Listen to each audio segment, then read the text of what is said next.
பார்த்து கொண்டிருக்கும் நேர்கள் அனைவருக்கும் வணக்கம். இன்னைக்கான வீடியோ என்ன அப்படின்னா, ஐபிஎல் 2026 ஆக்ஷன் பத்தி நிறைய பேர் பயங்கரமா பேசிட்டு இருக்கிறப்போ இப்போ ஒரு விஷயம் கடந்த 2 நாளா சோசியல் மீடியாவையே பத்த வைக்கிற மாதிரி பயங்கரமா பரவிட்டு இருக்கு அப்படின்னே சொல்லலாம். இந்த டெவல்டு பிரிவிஸ் இஷ்யூ தான். எஸ், அது என்ன, நிறைய பேர் பேசுங்க, அதை பத்தி தெளிவா சொல்லுங்க அப்படிங்கிற மாதிரிலாம் வந்து நமக்கு டிஎம் பண்ணியிருந்தீங்க. சரி, நம்ம அதை பத்தி பேசலாம் அப்படின்னு சொல்லிட்டு தான் இந்த ஒரு வீடியோ. டெவல்டு பிரிவிஸ் ஏன் இந்த நேம் திடீர்னு இப்ப தலை தூக்குனுச்சு அப்படின்னு பாத்தீங்கன்னா, நடந்து முடிஞ்ச ஆஸ்திரேலியா சீரீஸ்ல வந்து பாத்தீங்கன்னா வேற லெவல்ல வந்து பாத்தீங்கன்னா ஒரு ஆட்டம் ஆனாரு. அந்த 2வது மேட்ச் 125 ரன் நாட் அவுட் அடிச்சு பொளந்து தள்ளிட்டாரு அப்படின்னே சொல்லலாம். ஆஸ்திரேலியன் பவுலர்ஸ் எல்லாரையும் பொலக்கட்டு கட்டிட்டாரு. அதுக்கப்புறமே வந்து வேற லெவல்ல சிஎஸ்கே வரை எடுத்து மஜா பண்ணிட்டாங்கப்பா அப்படிங்கிற மாதிரிலாம் சொல்லிட்டு இருந்தாங்க.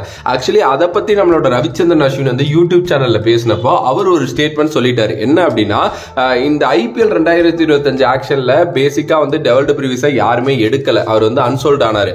ஆனா அதுக்கப்புறம் மிட் சீசன்ல ஒரு ரீப்ளேஸ்மெண்ட் வேணும் அப்படிங்கிறப்போ நிறைய பேர் வந்து டெவல்டு பிரிவிஸ் மேல கண்ணு வச்சிருந்தாங்க. அப்ப டெவல்டு பிரிவிஸ் என்ன பண்ணாரு அப்படின்னா, அவர் வந்து ஒரு ஏஜென்ட் மூலம் வந்து பாத்தீங்கன்னா அதிக பணம் வந்து கேட்டாரு. சோ நிறைய டீம் ஃபர்ஸ்ட் கொடுக்கறதுக்கு ரெடியா இல்ல. அதுக்கப்புறம் வந்து பாத்தீங்கன்னா சிஎஸ்கே அதை கொடுக்கறதுக்கு ரெடியா இருந்து வாங்கினாங்க. அது வந்து சிஎஸ்கேக்கு நல்லா பலன் அளிச்சிருச்சு அப்படிங்கிற மாதிரி சொன்னாரு. இப்படி சொன்ன விஷயம் தான் வந்து பாத்தீங்கன்னா ஒரு பயங்கரமான ஒரு தாக்கத்தை ஏற்படுத்தி இருக்கு அப்படின்னே சொல்லலாம். ஆக்சுவலா ஐபிஎலோட கான்ட்ராக்ட் விதிகள் படி என்ன ரூல் அப்படின்னா, இப்ப நீங்க ஒரு பிளேயர் வந்து இன்ஜூர் ஆகுறாங்க, அந்த பிளேயருக்கு பதிலா ரீப்ளேஸ்மெண்ட் பிளேயர் எடுக்கிறீங்க அப்படின்னா மேக்ஸிமம் அந்த இன்ஜூர்ட் ஆன பிளேயர் எவ்வளவு அமௌண்ட் கொடுத்துருக்காங்களோ அதை கொடுத்து தான் எடுக்க முடியும். அதே அந்த பிளேயர் வந்து ஐபிஎல் ஆக்ஷன்ல பதிவிட்டு இருந்த பிளேயரா இருக்கணும், அவங்களோட பேஸ் பிரைஸ் என்னவோ அதை தான் வந்து பாத்தீங்க அப்படின்னா கொடுக்க முடியும். சோ 75 லட்சம் ரூபாய் தான் பேஸ் பிரைஸா வந்து பாத்தீங்க அப்படின்னா டெவல்டு பிரிவிஸ் வச்சிருந்தாரு. சோ நீங்க ஒரு பிளேயரை எடுக்கிறீங்க அப்படின்னா 75 லட்சம் ரூபா தான் அந்த இடத்துல நீங்க கொடுத்துருக்க முடியும். இல்ல அப்படின்னா இப்ப குர்ஜ்மன்த் சிங்க்கு பதிலாக தானே எடுத்தாங்க, ஒரு 2.2 கோடிக்கு தான் அவர் வித்து போயிருந்தாரு.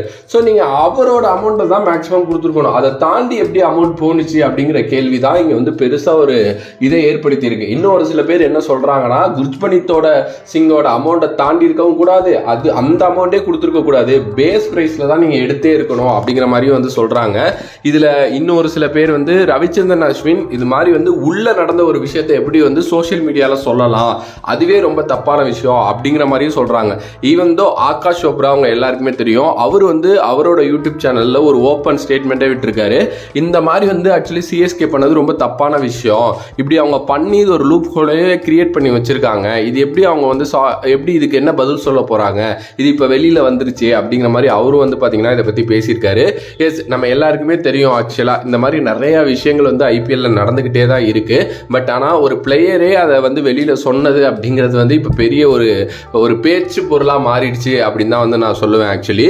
அண்ட் நிறைய பேரோட கேள்வியுமே ரொம்ப நியாயமானதாக தான் இருக்கு. ஐபிஎல் கான்ட்ராக்டோட விதிமுறைகள்னு சிலது இருக்குல்ல, அதை எப்படி மீறலாம் அப்படின்லாம் சொல்லிட்டு வந்து பாத்தீங்கன்னா சொல்லிருக்காங்க. இதை தாண்டி நிறைய பேர் வந்து சிஎஸ்கே இதை தான் பண்ணிட்டு இருப்பாங்க, சிஎஸ்கேவை கேட்க யாருமே இல்லை, சிஎஸ்கேவே ஒரு ஸ்கேம் தான் அப்படிங்கிற மாதிரிலாம் கூட நிறைய பேர் வந்து ட்விட்டர்ல அவங்களோட கருத்துக்களை தெரிவிச்சிட்டு இருக்காங்க.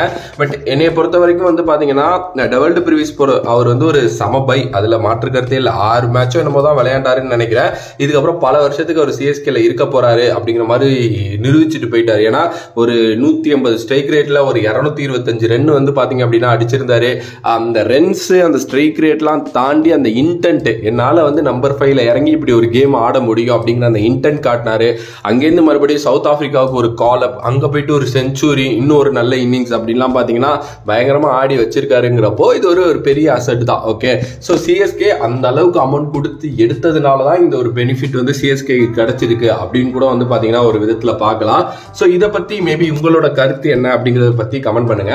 நிறைய பேர் வந்து இதையே வந்து இதுக்கப்புறம் ஆராய்ஞ்சு இது மாதிரி சிஎஸ்கேவை பேன் எல்லாம் பண்ணுவாங்க அப்படிங்கிற மாதிரிலாம் சொல்லிட்டு இருக்காங்க. அதெல்லாம் கிடையவே கிடையாது. ஏன்னா இது வந்து ஒரு பிளேயர் வாயிலேருந்து வெளியில வந்ததுதானே தவிர இது ப்ரூவ் பண்ண ஒரு விஷயம்லாம் வந்து பாத்தீங்கன்னா கிடையாது. ரவிச்சந்திரன் அஸ்வின் அவரோட யூடியூப் சேனல்ல சொன்னதுதான் இது. ஓகே, அது உண்மையா இருக்கலாம், பொய்யா கூட இருக்கலாம், அது நமக்கு தெரியல. ஸோ இது ஒரு பெரிய மேட்டராலாம் ஆகாது, இஷ்யூவாலாம் ஆகாது அப்படின்னு நான் நினைக்கிறேன். மேபி உங்களோட கருத்துக்கள் இதுல மாறுபாடா இருந்துச்சுன்னா கமெண்ட் பண்ணுங்க. வேற என்ன மாதிரி வீடியோஸ் உங்களுக்கு வேணும் அப்படிங்கிறதை மறக்காம கமெண்ட் பாக்ஸ்ல கமெண்ட் பண்ணுங்க. வேற ஒரு வீடியோல வேற ஒரு கான்செப்ட் உங்களை சந்திக்கிறேன். அடுத்த பாஃப்ரம் Vijay Mani. Love you all, stay safe மக்களே. வியூவர்ஸ்.